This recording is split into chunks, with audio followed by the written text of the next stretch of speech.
Vous le remarquerez de plus en plus fréquemment. Le ciel est régulièrement strié de traînées blanches persistantes qui s'étalent et finissent par recouvrir le soleil d'un voile laiteux.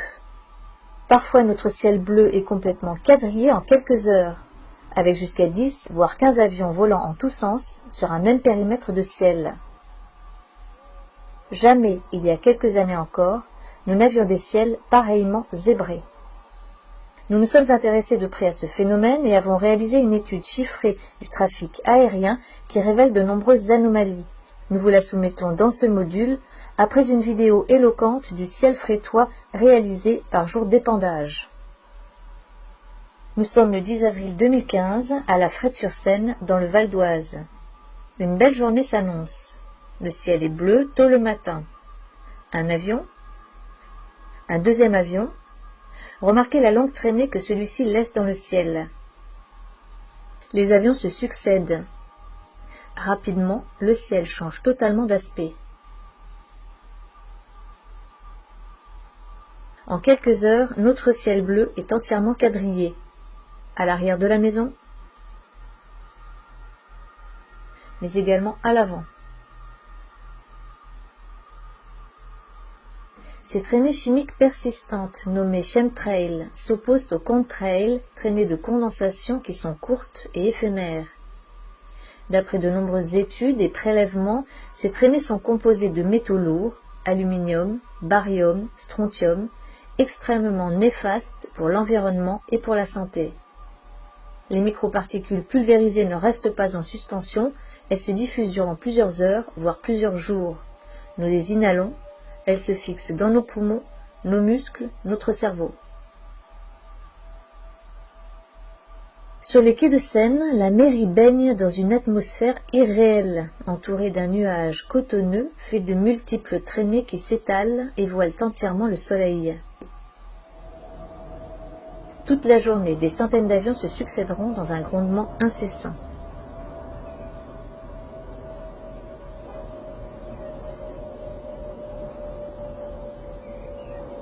Notre ciel bleu de ce matin n'est plus qu'un immonde magma de smog blanchâtre.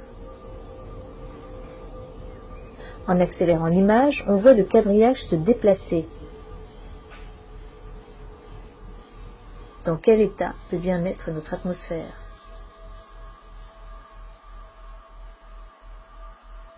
L'une des phrases génériques qui revient lorsque l'on aborde le sujet des traînées d'avions est « C'est normal, c'est la pollution des avions, ils sont de plus en plus nombreux. » Puisque les avions sont au centre du problème, nous avons étudié de manière factuelle le trafic aérien au-dessus de notre domicile, non loin de l'aéroport Charles de Gaulle. Une analyse chiffrée qui démontre que le nombre d'avions nous survolant peut être plus que décuplé d'un jour sur l'autre, et qu'un très grand nombre de ces avions n'apparaissent pas sur les radars.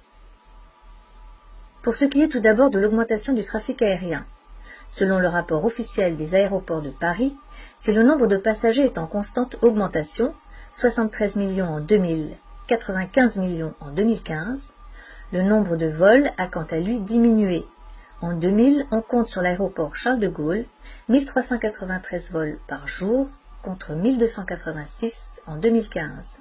Les avions accueillent davantage de passagers, en moyenne 95 par avion en 2000, 140 en 2015.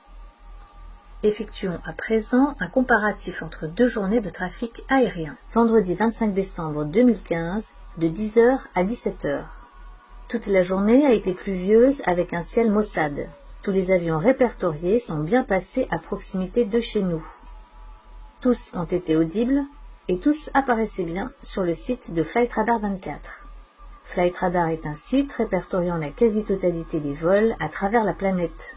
Vous pouvez les voir en temps réel, connaître leur destination, connaître leur heure de départ, rendre leur trajectoire apparente.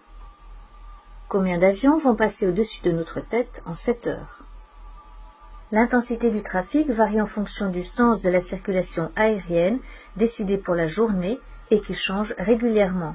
Il faut environ 4 à 5 minutes à un avion qui a décollé de l'aéroport Charles de Gaulle pour arriver au-dessus de la Frette-sur-Seine. Un total de 40 avions constatés en 7 heures de temps. Aucun de ces avions n'a émis de traînée dans le ciel. une moyenne de 5,7 avions par heure. Nombre moyen d'avions par minute, 0,1. Le lendemain, samedi 26 décembre, de 9h à 10h, le sens de la circulation est le même, mais le trafic n'a plus rien à voir. Une journée ensoleillée, un ciel bleu, mais un quadrillage de traînées blanchâtres a déjà commencé. 71 avions passaient dans notre ciel en 1 heure seulement. Un relevé effectué uniquement à l'arrière de la maison.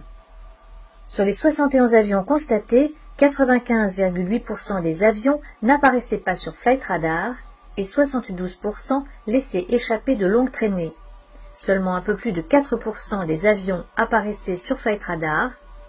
Ces 4,23% représentent en fait 3 avions apparaissant tous les 3 sur le site de Flight Radar.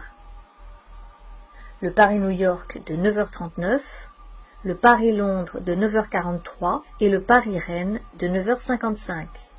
Au total donc, entre 9h et 10h, ce sont 1,18 avions par minute qui ont survolé notre domicile. Même journée de 14h à 15h. C'est 145 avions qui sont passés en 1 heure au-dessus de notre tête.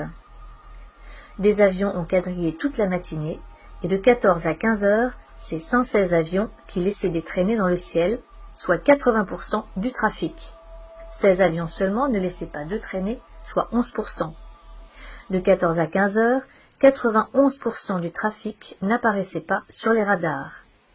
13 avions seulement apparaissaient sur les radars, soit 9% du trafic. 2,42 avions par minute, alors que l'on ne compte que 1,2 mouvements d'avions par minute sur l'aéroport Charles de Gaulle selon les données officielles. 145 avions par heure, alors que l'on ne compte que 71 mouvements d'avions par heure sur l'aéroport Charles de Gaulle selon les données officielles. D'où viennent tous ces avions? Pourquoi les avions répertoriés ne lâchent-ils pas de traînées? Autant de questions qui restent sans réponse. Et que dire de ces drôles de trajectoires captées sur Flight Radar? Des avions qui font des allers-retours sans se poser, d'autres en région parisienne qui font de multiples passages au-dessus d'une même zone. N'est-ce pas étrange? Qu'est-ce que cela signifie? Enfin, 2 photos satellites montrant des zones d'épandage ciblées, dont une au-dessus de la Bretagne. Voici le ciel bleu qui devrait être le nôtre lorsque le temps est dégagé. Le 19 avril 2015, nous n'avons compté aucune traînée dans le ciel du matin jusqu'au soir. Quelques jours plus tôt, le 10 avril, à conditions météo identiques, le ciel et l'atmosphère avaient, nous l'avons vu, une toute autre allure.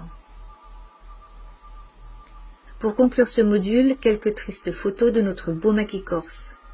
Le 15 juillet 2015, le ciel habituellement toujours bleu a été pulvérisé toute la journée et une partie de la nuit.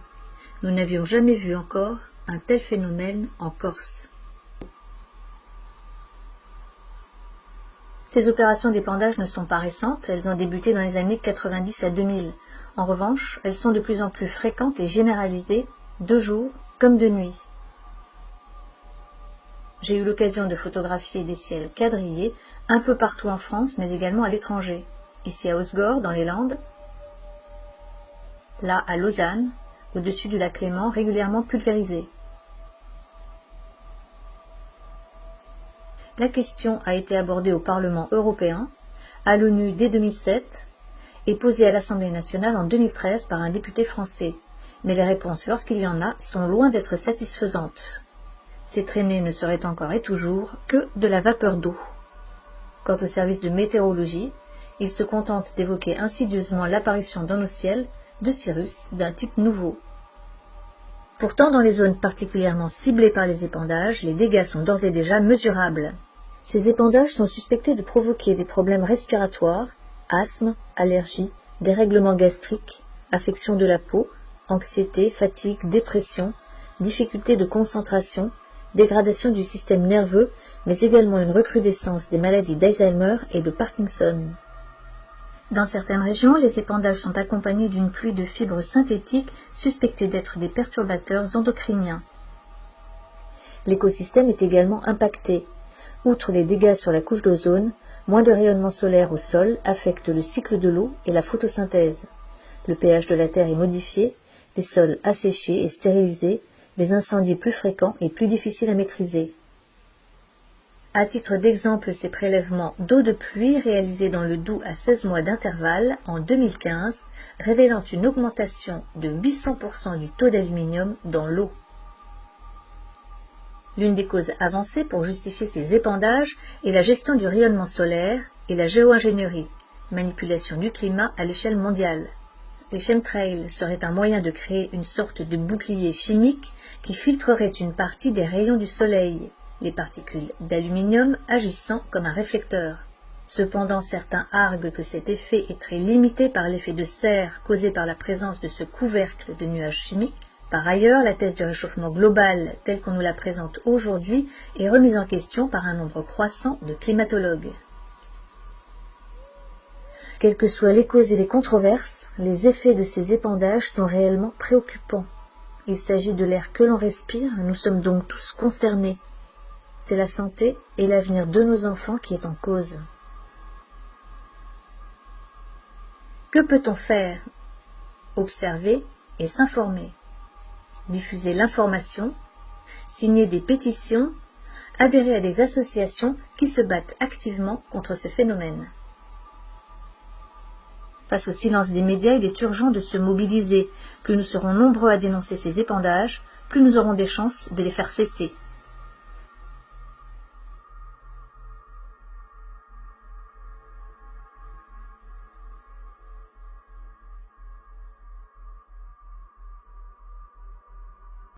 Welcome